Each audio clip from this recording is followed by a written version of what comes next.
안녕하세요. 존버스톤TV의 존버스톤입니다. 오늘은 제가 평소에 하던 방식의 기업 분석이 아니라 작전주에 대해서 한번 파고들어 볼까 합니다. 첫 번째로 작전주의 향이 많이 느껴지는 것은 OQP라는 회사인데요. 이거는 아실 분들은 아실 수도 있지만 원래는 두올산업이라는 회사인데 5월 22일에 OQP로 사명을 변경했습니다. 이게 일단 관련 공시 같이 보시면서 말씀을 드릴게요. 이게 5월 22일자 상호 변경 안내 공시인데요. 보시면 두올산업 주식회사고 이게 변경 후에는 주식회사 온코퀘스트 파마슈티컬, 굉장히 기니까 이게 줄여서 OQP라고 이게 회사명이 된 겁니다. 그리고 원래 두올산업은 자동차 내장 카페트 만드는 회사였고요. 현재 주가 상승의 재료는 난소암 치료제인 오레고 봄합의 임상 관련 이슈로 OQP의 주가가 움직이는 것으로 나타납니다. 이것도 관련 기사 같이 보시겠습니다. 일단은 12월 7일자 기사인데요. 제목이 OQP 중국 온코벤트와 글로벌 임상 3상 협력 계약 체결이라고 나와 있는데, 이게 보시면 OQP, 이게 온코퀘스트 파마슈티컬의 약자라고 했죠. 이게 회사 면역 항암 치료제 오레고 봄합의 글로벌 임상 3상에 대한 협력 계약을 체결했다고 7일 밝혔다라고 하는데, 이 오레고 봄합이 난소암 치료제입니다. 그리고 이 보시면 회사 관계자는 캐나다 온코퀘스트는 OQP와 무형자산 이전 계약을 체결하기 전 중국, 홍콩, 마카오, 대만에 대한 독점 개발 및 상업화에 관한 권리를 중국 해파링크와 합작법인 온코벤트를 설립해 이전해 놓은 상태였다 라고 했죠. 그러니까 원래 온코퀘스트 파마슈티컬, 이 OQP에 이게 모회사라고 할 수 있는 온코퀘스트라는 회사가 있는데요. 이 회사는 원래 캐나다에 있는 바이오 기업입니다. 그러니까 그 바이오 기업인 온코퀘스트가 우리나라의 두올 산업을 먹어서 OQP로 사명을 변경하고, 그리고 OQP를 바이오 기업으로 일단 바꾸려는 그런 시도를 하고 있는 것으로 보입니다. 그리고 제가 왜 OQP를 약간 작전주라고 생각을 하는지 차근차근 이제 설명을 드리도록 하겠습니다. 첫 번째는 빅섬 인수를 통해 회사 주가 상승을 꾀하려고 한 전력이 있습니다. 이게 2019년 7월에 빅섬이라고 다들 아시죠? 가상화폐 거래소로 엄청 유명한 빅섬인데요. 그 빅섬을 인수하려고 했으나 결국 계획을 철회하였습니다. 이 계획 철회로 인해서 공시 번복이 많이 일어나서 부가 벌점이 13.5점까지 쌓인 전력이 있습니다. 이것은 2019년 8월 22일자 공시에 있는데요. 일단 공시를 같이 보시면 이게 2019년 8월 22일자 공시죠. 불성실 공시 법인 지정이라고 나와있고 엄청 철회를 많이 했잖아요. 무슨 유상증자 취득 결정 철회, 유상증자 철회, 전환사채 발행 결정 철회 등 철회를 많이 해가지고 이게 부가 벌점이 13.5점이나 됐는데, 여기서 한 번이라도 더 예를 들어 불성실 공시가 나와가지고 이 부가 벌점 총계가 15점 이상이 되면 이제 상장 폐지 심사에 들어갈 수가 있거든요. 그렇기 때문에 굉장히 위험한 상태였는데, 일단 2019년 8월 22일 이후에 1년 동안 그 공시 번복이랄까 어떤 불성실 공시가 없었기 때문에 일단 지금 상태로는 예를 들어서 다른 불성실 공시를 하나가 나왔더라도 여기 15점에 이제 포함이 되는 걸로는 이제 집계가 되지 않고 새로운 부가 벌점으로 받을 것으로 생각을 됩니다. 그리고 여기 말씀을 드렸듯이 1년 이내 부가 벌점이 15점 이상인 경우 상장 적격성 실질 심사에 들어갈 수 있었으나 현재는 해당 공시 이후 벌점을 받지 않아서 해당 사항이 없고요. 그리고 이 빅섬 인수 관련돼서 기사가 2개 있는데 일단 보면서 말씀을 드리겠습니다. 이게 2019년 7월 10일자 기사인데요. 석연차는 두올산업 빅섬 인수라고 나와있죠. 보면은 9일 두올 측 인수 공시 내자 매각 측에서는 결정된 것이 없다 라고 다른 말이라고 나와있고, 이 조금 보시면 일단 대표이사 변경이 이창현 단독 대표이사로 변경이 되었는데요. 이 3월 5일날 이분이 지금 OQP의 대표이사입니다. 그리고 내용을 좀 더 보시면 두올산업이 국내 가상화폐 거래소 빅섬 인수를 추진하던 SGBK그룹 지분을 인수키로 했다 라고 했는데, 업계에선 두올산업이 인수자금 중 대다수를 외부 조달로 충당하기로 한 점, 자금 공급 측 대표와 두올산업 대표가 동일인인 점 등 이번 인수합병 건에 미심쩍은 부분이 적지 않다는 지적이 제기되고 있다. 이게 무슨 말이냐면 자금 공급 측 대표와 두올산업 대표가 이창현 대표잖아요. 이 자금 공급 측 대표도 이창현 대표라고 공통적으로 둘 다 같은 대표라서 좀 미심쩍다 이거죠. 그리고 내용을 조금 더 보시면 두올산업의 사업이 변하기 시작한 것은 지난 3월 5일로 확인된다. 이게 2019년 3월 5일 말하는 겁니다. 이날 임시 주주총회를 통해 기존 성룡, 박재진 각자 대표이사에서 이창현 단독 대표이사 체제로 변경됐다. 그리고 임시주청에서는 사업 목적 변경도 이뤄졌다. 해가지고 기존 자동차 카펫 제작과는 관련 없는 사업들이 임시주총을 통해 두올산업 사업 목적에 추가됐다. 이거는 언뜻 보면 이제 작전하려고 하는 게 좀 보이죠? 그리고 보면 이제 지난 9일 2,100억 원을 조달하겠다고 공시를 냈는데 빅섬 인수자금으로 활용될 목적으로 관측이 되고 이 가운데 발해 컨소시엄은 전환사채 100억 원과 유상증자 150억 원을 담당하고 있다. 라고 했는데 공시에 따르면 발해 컨소시엄 대표는 이창현이다. 그래서 이 두올산업 대표이사로 취임한 인물과 같다라고 나와 있잖아요. 이게 왜 문제냐면 밑에 보시면 발행기업 대표가 동일한 곳을 통한 자금 도달은 자금의 공정성이 떨어질 수 있다며 LBO, 이게 레버리지 바이아웃인데 인수금융을 활용한 M&A라고 합니다. 이런 활용한 인수가 아닌지 지켜봐야 한다고 지적했다. 그리고 또 가상화폐 거래소는 주가를 띄울 수 있는 아이템이지만 개별 상장은 쉽지 않은 기업이라며 우회 상장을 겨냥한 M&A 가능성도 꼼꼼히 확인해봐야 할 것이라고 전했다. 이렇게 나왔잖아요. 그리고 이 이후에 기사가 7월 29일 기사입니다. 이게 한 달도 안 돼서 두올산업 빅섬 인수계획 돌연 철회했고 이거 철회로 인해서 아까 공시 같은 게 많이 나왔잖아요. 유상증자 철회, 전환사채 다 철회해가지고 불성실 공시로 지정이 돼가지고 벌점도 많이 받고 이랬던 건데 이게 여기서는 SGPK 그룹주의 계약을 위반해서 뭐 없던 일로 한다고 했는데 이게 좀 이상하죠. 두올산업의 빅섬 인수 시도는 해프닝으로 끝나게 됐다라고 했답니다. 그래서 결론은 빅섬을 어떻게 인수를 하려고 해가지고 아까 말씀을 여기 나왔지만 우회 상장을 겨냥한 M&A 가능성도 꼼꼼히 확인해봐야 할 것이라고 했잖아요. 이게 이제 OQP로 우회 상장을 OQP라는 캐나다 기업이 두올산업을 통해서 한국 기업으로 우회 상장하려고 하는 게 지금 작전이지 않을까라고 저는 생각을 합니다. 그래서 두 번째는 OQP 대표이사 이창현과 감사인인 한도, 이분이 무슨 한도라는 게 아니라 사람 이름입니다. 한도님이 과거 홈캐스트 주가 조작에 휘말렸던 적이 있다고 합니다. 이것도 관련 기사 보면서 말씀을 드리겠습니다. 이게 2019년도 7월 15일 그때 빅섬 하려고 할 때 나온 기사인데요. 제목이 두올산업 주요 경영진 홈캐스트 근무 공통점이라고 나와 있고 이게 내용을 보시면 현재 두올산업의 주요 임원진은 대부분 홈캐스트에서 근무했던 인력이라는 공통점이 있어 주목된다. 라고 하는데 대표이사를 맡고 있는 이창현 대표, 지금 OQP의 대표입니다. 그리고 신재호 사내이사, 한도 감사는 모두 셋톱박스 제조업체인 코스닥 상장회사 홈캐스트에 근무했던 공통점이 있다. 그리고 사실상 같은 시기에 함께 근무한 동료였던 인물들이 두올산업으로 둥지를 옮긴 셈이다. 좀 이상하죠? 그리고 이들 임원들이 홈캐스트에 재직했던 기간은 과거 주가 조작 논란에 휘말렸던 시기와 일치한다. 신재호 사내이사는 지난해 2월 자본시장법 위반 혐의 등으로 징역 2년과 집행유예 3년을 선고받았다. 재판부는 홈캐스트의 최대 주주와 투자자들은 그 당시에 이제 황우석 테마주를 내세워서 홈캐스트 주가를 조작한 것으로 판단을 했다. 그러나 부당 이득에 대한 추지금은 0원이었다라고 하죠. OQP의 임원진 분들이 과거에 홈캐스트에서 주가 조작으로 했던 이런 이력들이 있다는 것도 좀 OQP가 작전주가 아닐까라고 생각되는 그런 부분이고요. 이제 여기서 이제 언급됐던 신재호 사내이사는 2020년도 반기보고서부터는 이제 임원 및 직원 등 현황에는 나오지 않는 것으로 파악이 됩니다. 그리고 세 번째는 전환사채가 많다는 점이 좀 이 OQP가 작전주의 냄새가 많이 난다라고 볼 수 있는 점입니다. 이 전환사채 회차 전환가액 조정안도 시작일, 종료일, 발행 대상자면 이걸 다 제가 일일이 공시에서 찾아가지고 정리를 한 건데요.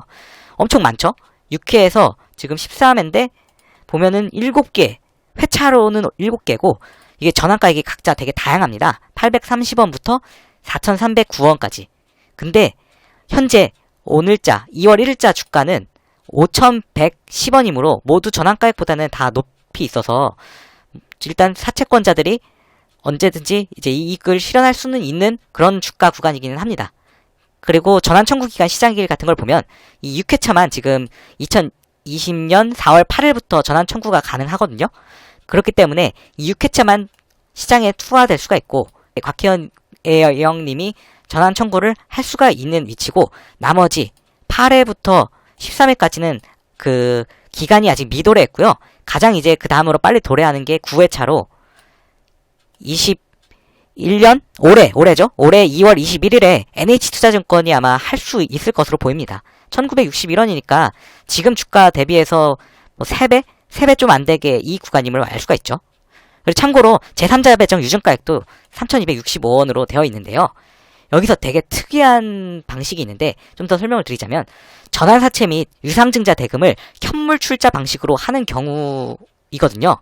이게 굉장히 드문 케이스인데 현재 법원의 인가가 나오지 않아서 대주주 변경이 되고 있지가 않습니다. 이게 대주주라는 게 아까 말씀드렸던 캐나다의 온코캐스트가 이제 대주주로 들어가려고 하는데 이 현물 출자가 되는 방식이 지금 굉장히 우리나라 상장 기업 중에서 드문 케이스라서 법원에서도 인가하는 게 계속 연기되고 있는 것으로 나타납니다. 이거 관련 공시 한번 보시죠. 이게 일단 관련 공시인데요. 현물 출자의 법원 인가 일정에 따른 정정이라고 하잖아요. 근데 이게 정정이 엄청 많이 됐어요. 이게 1월 29일자가 가장 최근 보고서인데 보시면 그 전부터 정정을 무려 5번이나 했죠. 최초가 4월 20일자 주요사항 보고서였는데 이게 계속 다 현물 출자 법원 인가 일정에 따른 정정이었거든요. 근데 보시면 이게 좀 특이한 게 자산 양수도를 하고 이게 어떤 케이스냐면 온코캐스트 캐나다에 있는 온코캐스트의 무형자산 같은 거를 이 두올산업 그러니까 오큐피가 인수를 하고 그 대금으로 이제 전환사채 납입금과 상계 뭐랑 상계 뭐 주식 처분가액과 상계 유상증자 납입대금과 상계 뭐 상계 치는 게 이 부분이 현물출자라고 하는데요.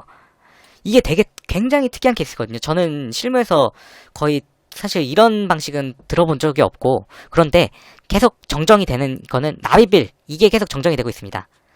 납입일이 1월 29일이었는데 또 바뀌었죠. 3월 31일로.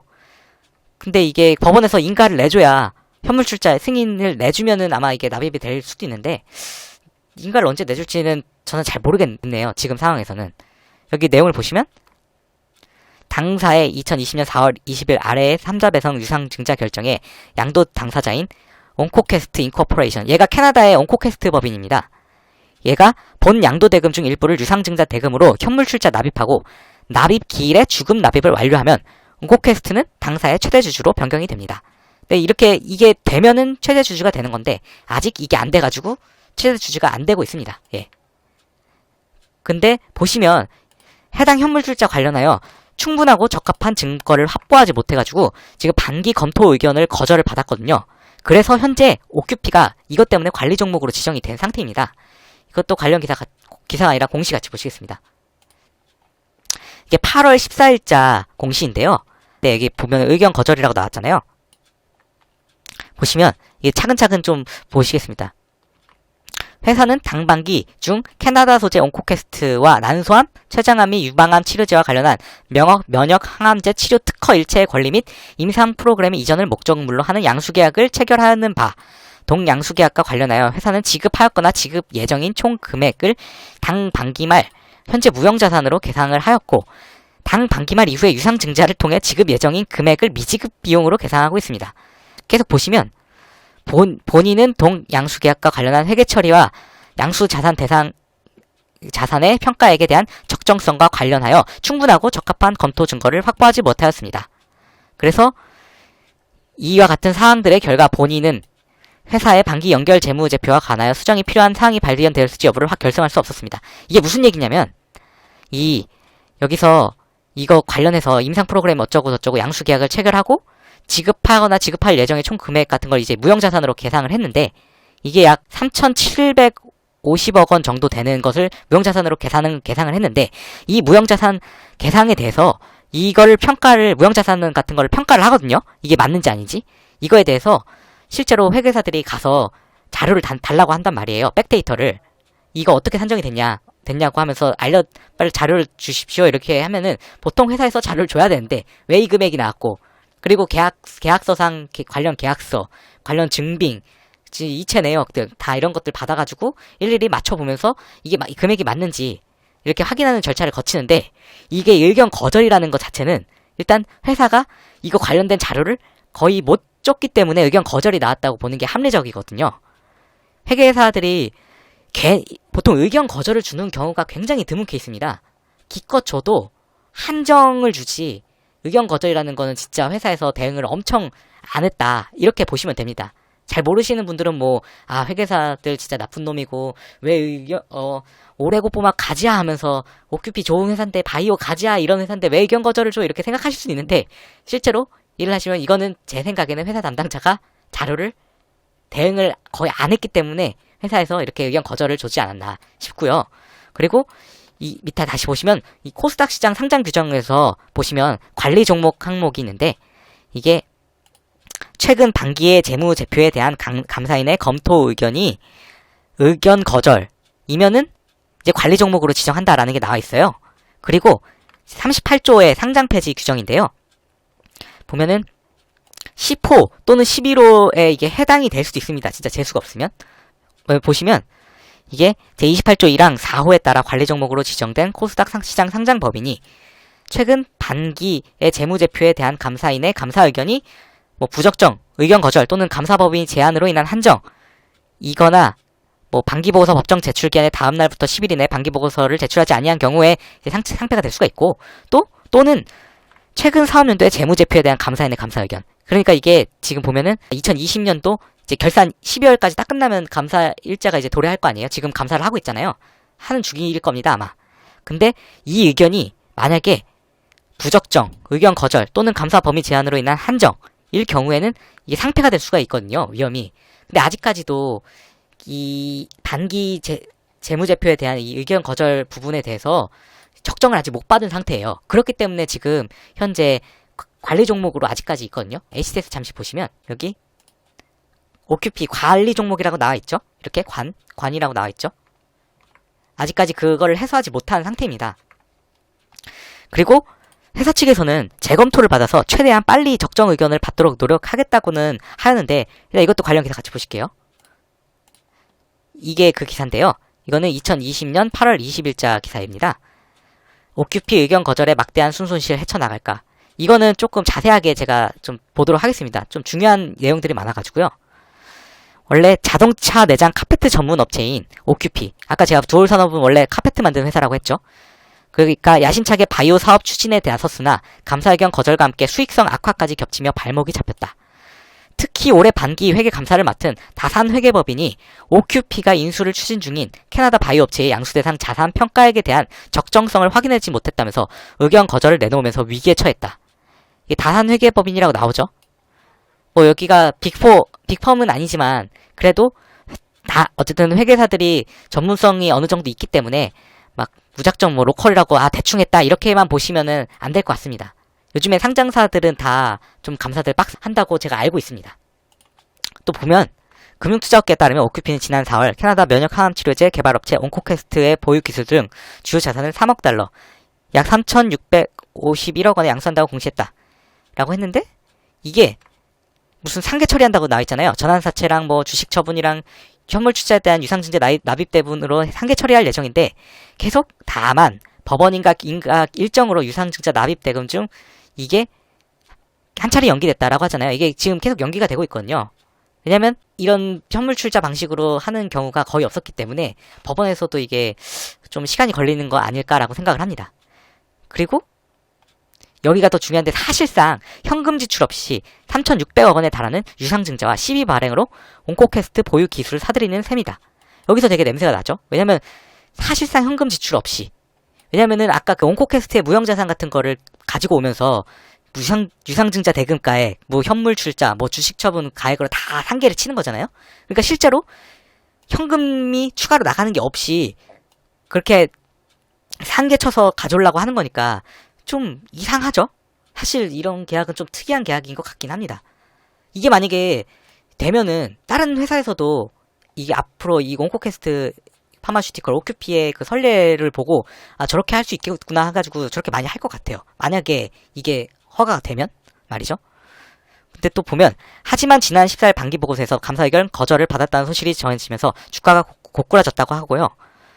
여기 OQP의 감사 의견 거절은 온코퀘스트 양수 대상 자산 평가액에 대한 적정성을 찾지 못해서다. 이렇게 찾지 못했다고 아까 공시에도 나왔었죠. 그리고 또 밑에 보시면 온코퀘스트는 올해 1분기 기준 완전 자본 잠식에 빠진 상황이다. 지난해 말 자본 잠식률이 81.1%에 달했는데 올 들어 순손실이 불어나 이익잉여금에 이어 자본분마저 잠식했다. 또 3년 연속 매출액이 전무한데다 매년 순손실을 기록하고 있다. 이래서 지금 이게 오큐피가 코스닥 상장 회사인데 그 바이오 기술 특례로 상장한 회사가 아니란 말이에요. 원래 그 자동차 네트 카페트 만드는 회사였으니까 일반적인 회사로 그 상장을 했기 때문에 이게 만약에 계속 지속되면 영업이익 같은 게 4년 연속 적자다. 이러면은 또 이미 관리 종목 다른 걸로 빠졌지만 그런 게 계속 누적이 되면 상장 폐지도 될 수가 있다. 라는 좀 위험이 있을 수가 있죠. 그래서 보면은 지금 오큐피는 감사인으로부터 재검토를 위한 준비 자료들을 회신받으며 내부 절차에 들어갔다고 밝혔다. 감사인의 의견 거절 사유를 해소할 수 있는 충분한 자료를 준비해 재검토 보고를 요청했고 최대한 빨리 적정 의견을 받을 수 있도록 최선을 다할 것이라고 설명했다. 라고 했고 회사 관계자는 이번 재검토는 감사인과 모든 투자자들에게 오큐피가 취득한 무형자산 가치를 제대로 증명할 수 있는 기회가 될 수 있을 것이라며 난소암, 면역, 항암제, 오레고보맙의 글로벌 임상 3상도 차질 없이 준비하겠다고 말했다. 라고 했죠. 근데 이게 8월 20일자 기사인데 아직까지라는 거는 2021년 2월 1일까지도 지금까지도 관리 종목이잖아요. 아직까지 해소를 못한 거죠. 6개월이 지났는데 말이죠.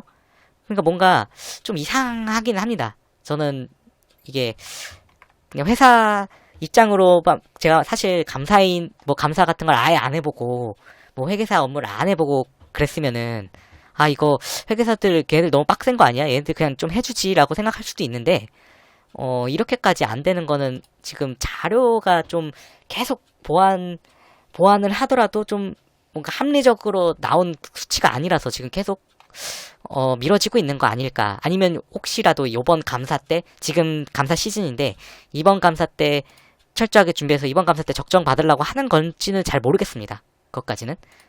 그리고 네 번째로는 이게 작전주라고 생각되는 게 시장 지수와는 상관없이 개별적으로 움직인다는 점입니다. 이건 차트를 보면서 말씀을 드릴게요.